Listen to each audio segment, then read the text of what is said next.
आज काशीराम साहब की जन्म जयंती पे हम लोग ये कार्यक्रम कर रहे हैं।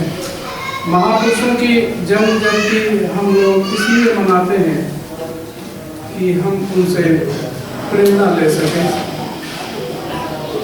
ये सब महापुरुष अपने आचरण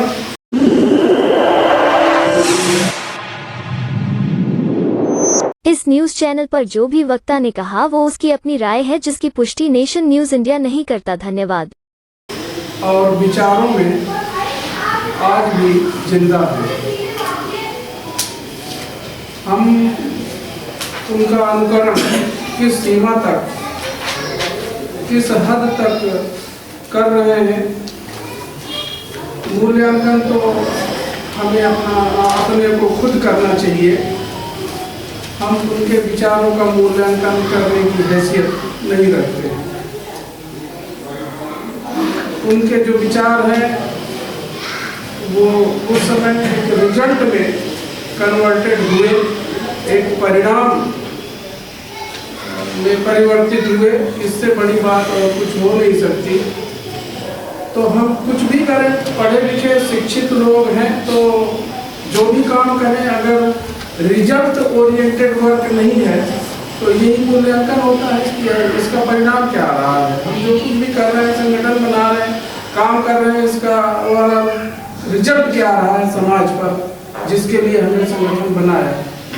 आज माननीय काशीराम साहब का जो बहुजन विचारधारा है,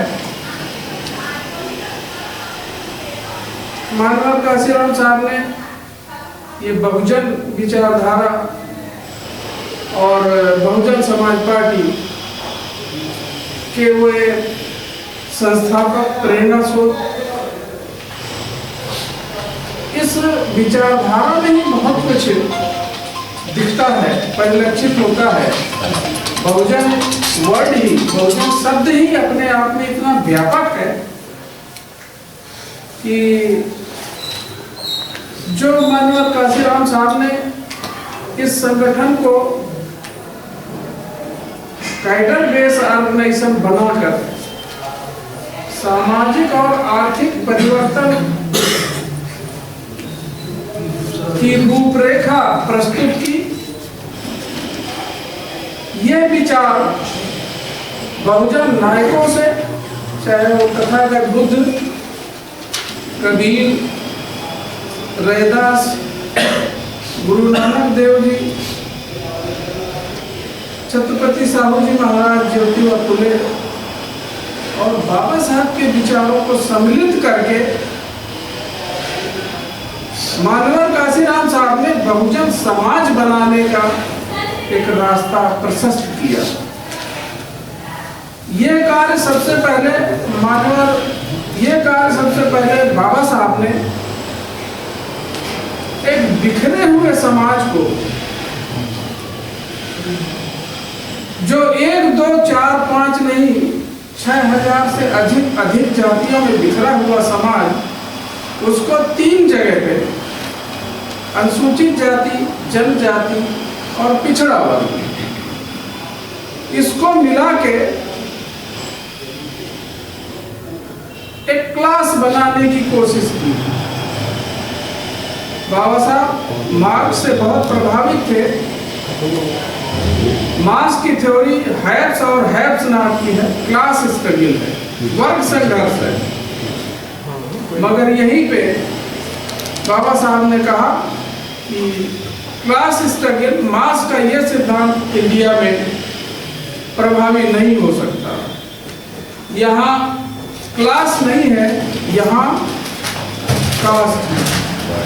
और कास्ट 6743 है, जो आपस में ही एक दूसरे से श्रेष्ठ और एक दूसरे से मतभेद रखते हैं।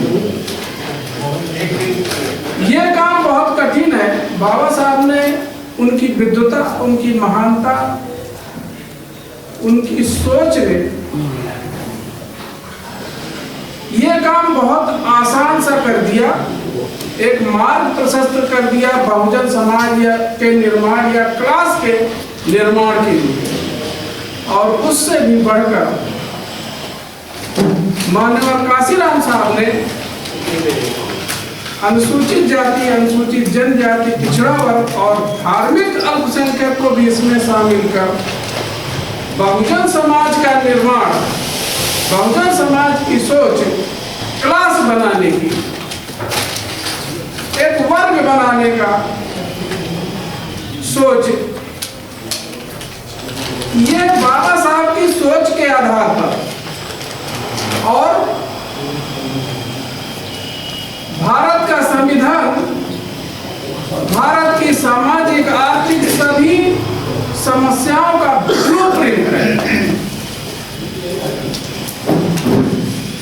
कोई मकान बनने से पहले हम उसके ब्लूप्रिंट बनाते हैं मकान का, उसी आधार पे उसका ढांचा तैयार होता है। हर समस्याओं का समाधान भारत के संविधान में है। ये बाबा साहब संविधान में कोई ऐसी भारत में समस्या नहीं है जिसका समाधान ना हो संविधान में। आज का विषय निष्पक्ष चुनाव। भारत के संविधान में बाबा साहब ने चुनाव आयुक्त को निष्पक्ष एक स्वायत्त संस्था बनाकर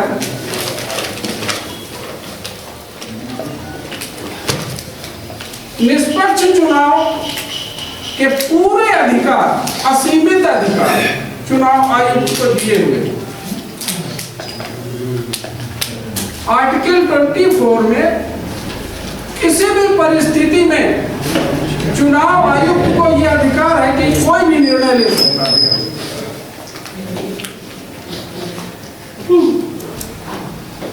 सुप्रीम कोर्ट में भी उसे चैलेंज नहीं किया जा सकता। ये आर्टिकल 24 में इतनी व्यवस्था की है। अगर चुनाव आयुक्त ही बेईमान निकल जाए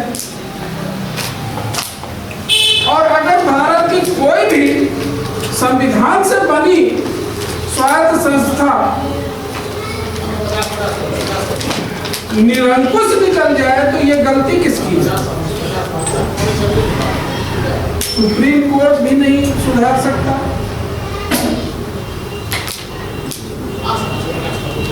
अगर वो असीमित अधिकार या निरंकुश किसी स्वायत्त संस्था को या सरकार को, अगर सरकार निरंकुश है, सरकार का वर्चस्व सर चढ़कर बोल रहा है, इसके जिम्मेदार कौन?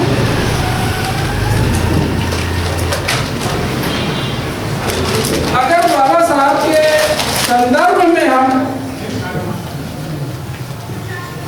काशीराम साहब की विचारधारा को इम्प्लीमेंटेशन, एक क्लास बनाने की बात जो उन्होंने कही है, कैडर बेस्ड ऑर्गेनाइजेशन बनाने की बात कही है और रिजल्ट ओरिएंटेड वर्क उन्होंने करके दिखाया, संविधान के ब्लूप्रिंट को धरातल पर उतारकर सामाजिक परिवर्तन की पृष्ठभूमि तैयार की और हमने उस पर अगर अमल नहीं किया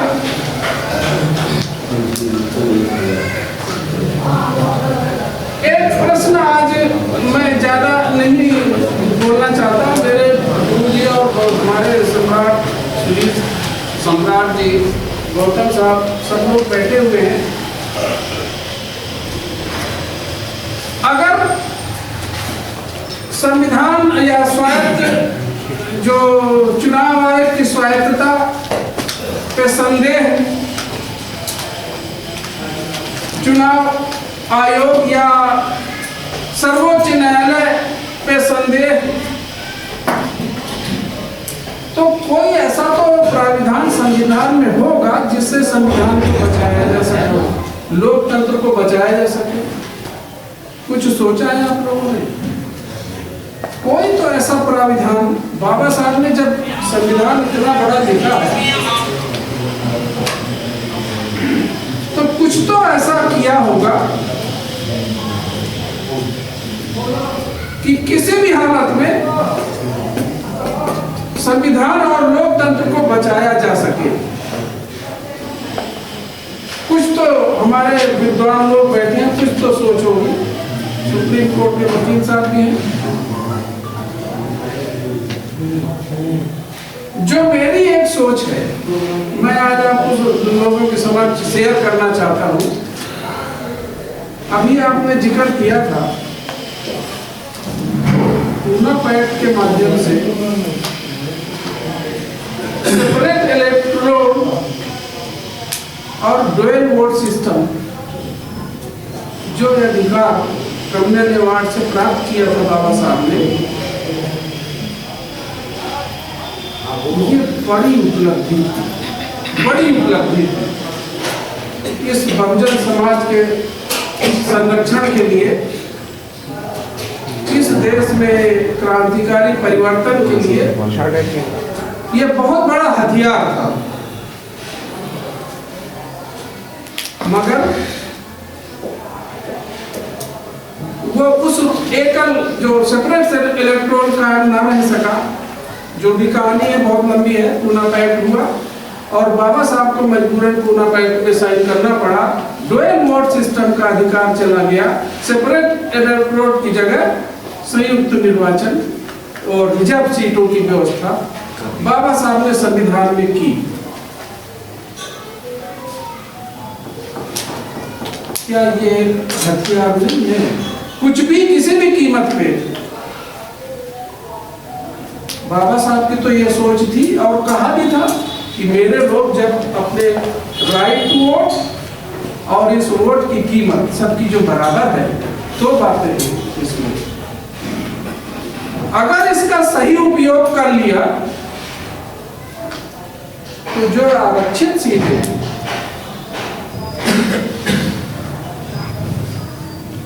हमारा आरक्षित सीटों पे तो बस है।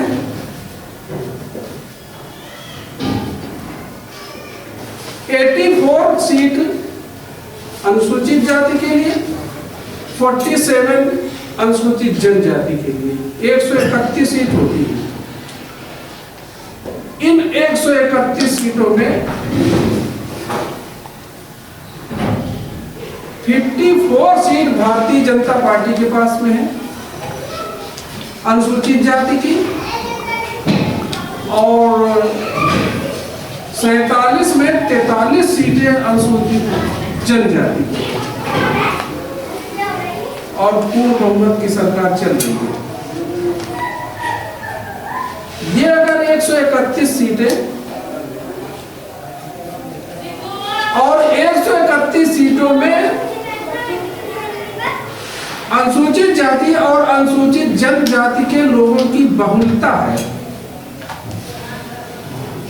एक उदाहरण 2006 में जब उत्तर प्रदेश में बहुजन समाज पार्टी की पूर्ण बहुमत की सरकार बनी थी, 84 सीटें रिजर्व हैं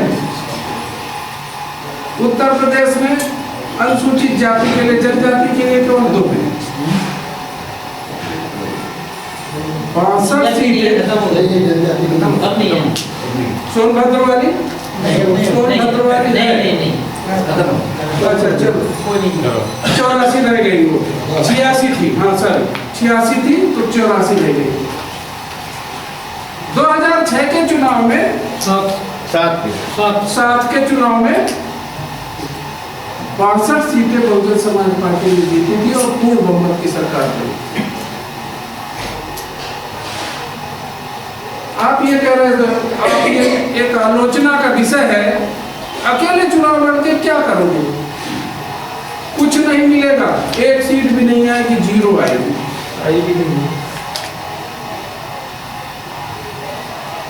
62 सीटें जीती थी और पूर्ण बहुमत की सरकार बनी थी। जब 2012 में चुनाव हुआ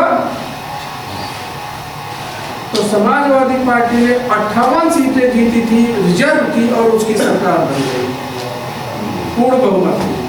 2017 का चुनाव जब हुआ, भारतीय जनता पार्टी ने ये रिजर्व सीटें 70 जीती और उनकी पूर्ण बहुमत की सरकार बन गई। ये एक हथियार, अंतिम हथियार, चाहे संविधान बचाने का, लोकतंत्र बचाने का, अथवा संविधान की संस्थाओं को, चाहे चुनाव आयोग उसको बचाने का, मेरे समझ में ये एक तरीका हो सकता है। वो रिजर्व सभी सीटें जीती जा सकती है।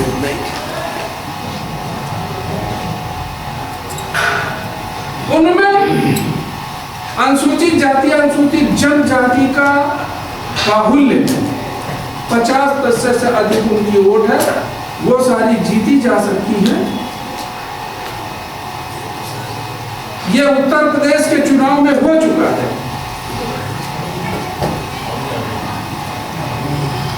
मुझे सही से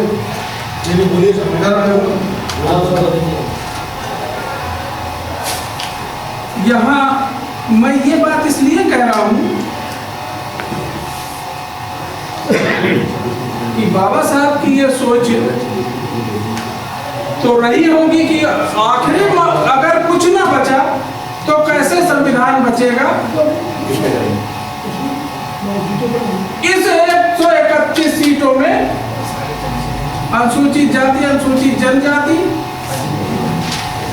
120 सीट अति पिछड़े वर्ग की हैं, 34 सीटें मुस्लिम करती है, 310 सीटें होती हैं। आज ये सरकार गिर सकती है, आज संविधान बच सकता है, लोकतंत्र बच सकता है, चुनाव आयोग निष्पक्ष हो सकता है, निष्पक्ष चुनाव हो सकते हैं।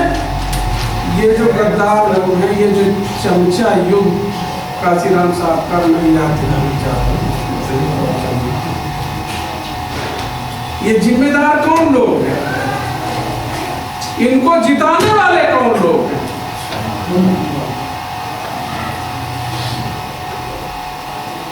अगर खतरा है, घर में ही आग लग गई है अपने ही चिराग से, क्या क्या है वो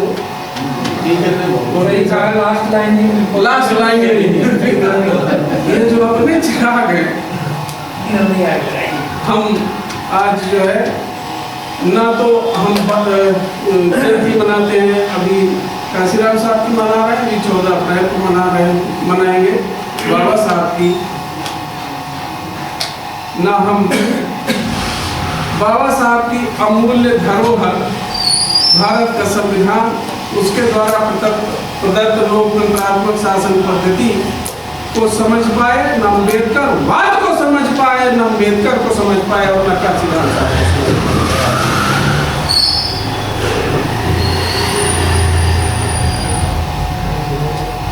आसान नहीं है काशीराम बनना।